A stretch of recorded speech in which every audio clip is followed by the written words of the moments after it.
নমস্কার বন্ধুরা, কেমন আছো সবাই? আমি জয়ন্তী।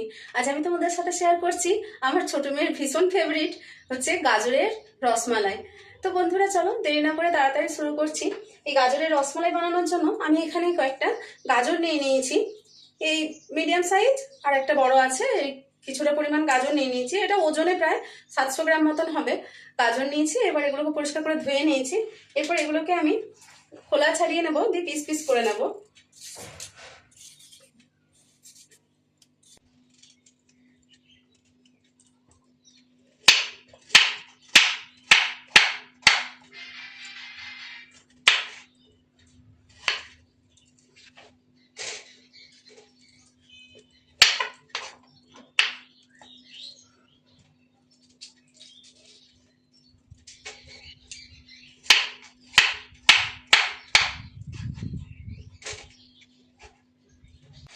বন্ধুরা আমি গাজরগুলো সব পিস পিস করে নিয়েছি। অনেকে এটা সিদ্ধ করে বানায়, কিন্তু সিদ্ধ করে বানালে মিষ্টিটা বেশি দিন থাকবে না, তাড়াতাড়ি নষ্ট হয়ে যাবে। তো আমি এটাকে আজকে মিক্সির মধ্যে গ্রেট করে নেবো গাজরগুলোকে।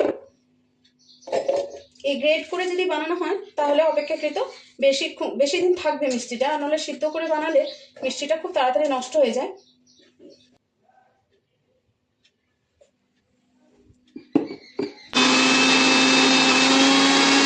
এর সঙ্গে একটু আমি এই দুধেতে সরেতে একটু দিয়ে দিচ্ছি, যাতে ভালো করে পেশাও যাবে। আবার দুধ তো আমার লাগবেই, তো এটা আমি এখানে যোগ করে দিলাম একটু। আর এর সাথে আমি যোগ করলাম হাফ কাপ, এটা মেজারিং কাপের 1 কাপ, তো আমি অর্ধেকটা নিয়েছি, তো হাফ কাপ এখানে চিনি যোগ করলাম।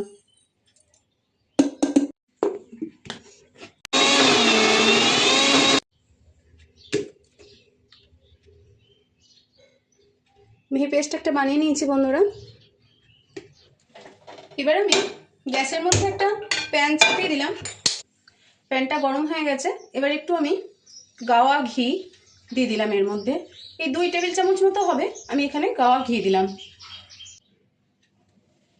বন্ধুরা ঘি বেশি গরম হতে লাগে না, অল্প একটু গরম হলেই আমি এর মধ্যে এই যে গাজরের পেস্টটা বানিয়েছি এটা আমি এর মধ্যে দিয়ে দেব।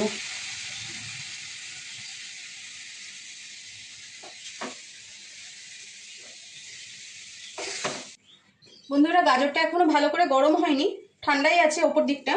তো এই অবস্থায় আমি এর সাথে যোগ করব মিল্ক পাউডার। খুব গরম অবস্থায় যদি মিল্ক পাউডারটি ছিটকে গেল। গরম অবস্থায় যদি মিল্ক পাউডার দেওয়া হয় তো তাড়াতাড়ি এতে মিশতে চায় না। তো আমি এখানে 4 টেবিল স্পুন মিল্ক পাউডার যোগ করছি। তারপরে এটা ভালো করে মিশিয়ে নেবো এর সঙ্গে।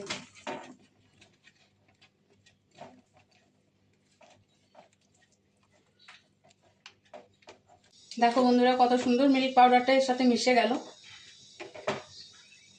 এরপরে এটাকে নাড়িয়ে চাড়িয়ে একদম শুকনো শুকনো করে নেবো, ধরে যাতে না যায় সেরকম ভালো করে নাড়িয়ে চাড়িয়ে নিতে হবে।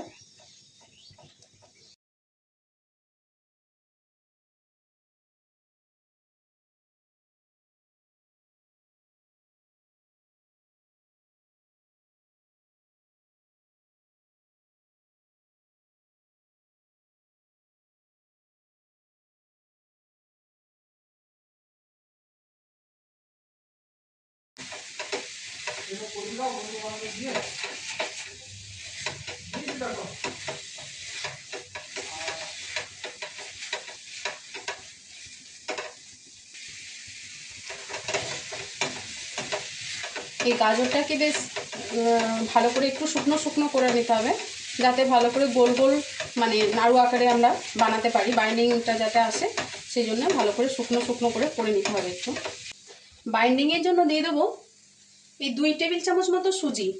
বন্ধুরা সুজি বেশি দেওয়া হবে না, কারণ হচ্ছে তাহলে শক্ত হয়ে যাবে মিষ্টিটা। এই 2 টেবিল চামচ মতো সুজি দিলাম।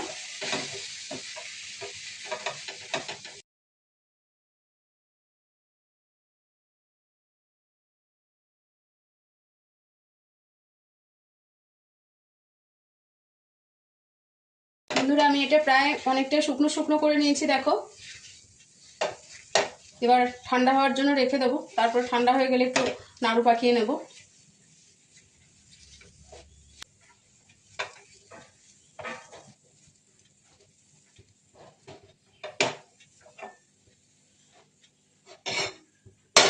গাজরটা ঠান্ডা হওয়ার জন্য রেখে দিয়েছি। এরপর আমি গ্যাসের মধ্যে একটু কড়াই চাপিয়ে দিয়েছি এবং এতে সামান্য একটু জল দেব। এরপর আমরা মালাইটা তৈরি করে নেব, যার জন্য একটু জল দিয়েছি, অল্প একটু। আর এর সঙ্গে আমি দুধ দিয়ে দেবো। এটা একটু ঘন করে জাল দেওয়া আছে দুধটা, তো এই দুধটা আমি এর সঙ্গে দিয়ে দেব। এই মালাইয়ের জন্য যে দুধটা রেডি করেছি, এবার এটা এর মধ্যে দিয়ে দেবো একটু কেশরের ধাগা। বন্ধুরা আমি এই জাফরানটা দিলাম, কালারটা খুব সুন্দর আসে, এই গাজরের কালারেরই আসবে, তার জন্য এটা আমি দিলাম।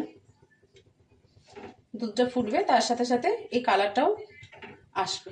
মালাই যখন তৈরি করব, মানে রসমালাই, যে কোনো রসমালাইয়ের যখন মালাই তৈরি করব, তখন দুধটাকে না কন্টিনিউয়াসলি নাড়িয়ে নাড়িয়ে করতে হবে, না হলে সে শর্ট শর্ট থকথকানি হয়ে যাবে, তখন দেখতেও ভালো লাগবে না একটা, আর মুখে লাগবে। মালাইটা একটু টাইম লাগবে একটু হতে, ততক্ষণ আমি এগুলো গাজরটা একটু মিষ্টি আকারে আমি এটাকে পাকিয়ে নেব।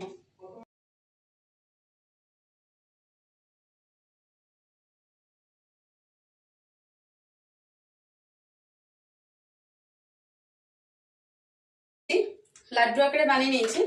এরপর আমি একটা এরকম দেখো ফুটো থালা, এর মধ্যে সামান্য 2-1 ড্রপ ঘি দিলাম, দিয়ে ভালো করে এটাকে মাখিয়ে নিচ্ছি।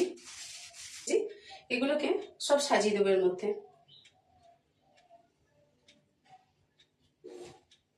বন্ধুরা এটা তোমরা অবশ্যই একদিন বাড়িতে বানিয়ে দেখো, এটা খুবই হেলদি অ্যান্ড টেস্টি একটা মিষ্টি রেসিপি। এটা খাও, ভীষণ ভালো এবং খুব তাড়াতাড়ি হয়ে যায়, তো যার জন্য তোমরা অবশ্যই একদিন বানিও।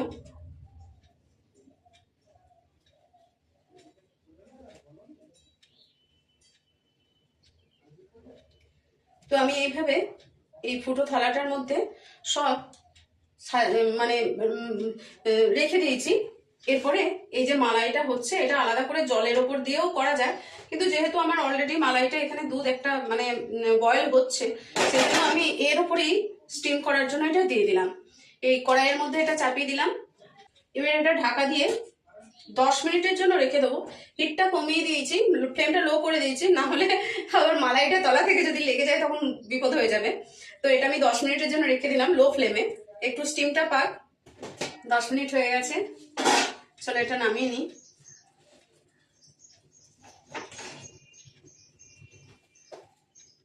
পেস্টের সাথে মিষ্টি একটু দিয়েছিলাম, কিন্তু মালাইটা যদি মিষ্টি ছাড়া হয় তাহলে ভালো লাগবে না।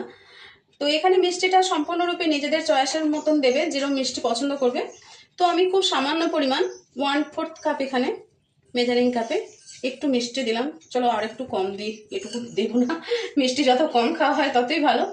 তো এই মিষ্টিটা যেরকম পছন্দ করবে সেরকমভাবেই তোমরা দিয়ে নিও। বন্ধুরা মালাই আমাদের রেডি হয়ে গেছে, আমি গ্যাস অফ করলাম। এবার মিষ্টিগুলোকে আমি মানে গাজরের এই মিষ্টিগুলোকে আমি একটা বোলের মধ্যে ট্রান্সফার করে নিচ্ছি। এবার এই যে কেশর মালাই যেটা আমি বানিয়ে রেখেছি কেশর ধাগা দিয়ে, ওটা এর মধ্যে আমি ট্রান্সফার করে দেব। দেখো বন্ধুরা আমার রেডি হয়ে গেছে গাজরের কেশর রসমালাই। তো এটা খেতে খুবই ভালো হয়, তোমরা বাড়িতে অবশ্যই একদিন বানিয়ে দেখো। দেখো কত স্মুথ। ভিডিওটা শেষ পর্যন্ত দেখার জন্য অনেক অনেক ধন্যবাদ। সবাই খুব ভালো থেকো, সুস্থ থেকো, আনন্দে থেকো। দেখা হবে পরের একটি ভিডিওতে। আর ভিডিওটা যদি ভালো লেগে থাকে অবশ্যই একটা লাইক শেয়ার কমেন্ট করে দিও। তোমাদের একটা লাইক শেয়ার সাবস্ক্রিপশনে আমি নতুন ভিডিও বানানোর অনেক ইন্সপিরেশন পাই। এবং ফেসবুক থেকে দেখলে তোমরা পেজটা ফলো করে দিও, ইউটিউব থেকে দেখলে সাবস্ক্রাইব করে দিও। আর সবাই খুব ভালো থেকো, সুস্থ থেকো, আনন্দে থেকো। Thank you.